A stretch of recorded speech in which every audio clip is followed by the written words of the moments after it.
മുക്കല്ലേ മുക്കല്ലേ മുക്കല്ലേ wait wait wait wait wait wait മുക്കല്ലേ മുക്കല്ലേ മുക്കി. എടാ ആ വെള്ളം നോക്ക്. ആ വെള്ളത്തിന്റെ അടുത്ത് പോയി നിൽക്കുമ്പോ തന്നെ മൂക്ക് കുത്തും. അതിൽ കൊണ്ട് ദൈവത്തിനെ മുക്കി. വേണ്ട, പറയുന്നില്ല. എറിയല്ലേ എറിയല്ലേ എറിയല്ലേ എറിയല്ലേ, പോയി പോയി പോയി പോയി പോയി. വേണ്ട വേണ്ട വേണ്ട വേണ്ട വേണ്ട വേണ്ട വേണ്ട വേണ്ട വേണ്ട വേണ്ട വേണ്ട വേണ്ട വേണ്ട.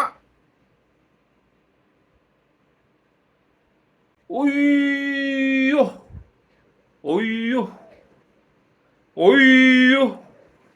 നേരെ അതൊക്കെ വേറെ വേറെ ആൾക്കാർക്കുള്ള സാധനങ്ങളാണ്. നമ്മളൊന്നും അതിൽ കയറി തലയിടാൻ പാടില്ല പണിയാണ്. മണ്ണ്, വെള്ളം, വായു, ഇത് മലിനപ്പെടുത്തുന്ന ഏത് മതത്തിന്റെ ആചാരങ്ങളാണെങ്കിലും തടയപ്പെടണം, മാറണം. നല്ലൊരു നാളേക്കായി വീണ്ടും സന്ധിക്കും വരെ വണക്കം.